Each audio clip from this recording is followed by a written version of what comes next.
തലോറ ഇടവലത്തെ പുടിയൂർ മന മലയറാട്ടിനോടനുബന്ധിച്ച് തലോറ AKG സ്മാരക കലാസമിതി and ഗ്രന്ഥാലയം Kanalattam photo പ്രദർശനം തുടങ്ങി. പ്രദർശനത്തിന്റെ ഉദ്ഘാടനം പരിയാരം പഞ്ചായത്ത് മുൻ പ്രസിഡന്റ് A. രാജേഷ് നിർവഹിച്ചു. തലോറ ഇടവലത്ത് പുടയൂർ മനയിൽ 29 വർഷത്തിന് ശേഷം നടക്കുന്ന മലയറാട്ടത്തിനോടനുബന്ധിച്ചാണ് തലോറ AKG സ്മാരക കലാസമിതി ഗ്രന്ഥാലയം കനലാട്ടം ഫോട്ടോ പ്രദർശനം ഒരുക്കിയത്.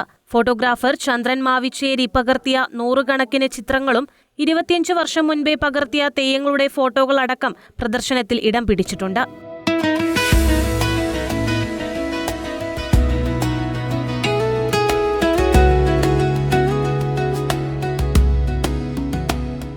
പ്രദർശനത്തിന്റെ ഉദ്ഘാടനം പരിയാരം പഞ്ചായത്ത് മുൻ പ്രസിഡന്റ് A. രാജേഷ് നിർവഹിച്ചു. Panchayat member KV Krishnan, Padmanabhan Talora, PV Kunhikannan, K. Ratheesh, VV Nidhin, SK Vayakkeel, TV Purushothaman തുടങ്ങിയവർ സംസാരിച്ചു. പ്രദർശനം 18-ന് സമാപിക്കും. News bureau, Taliparamba.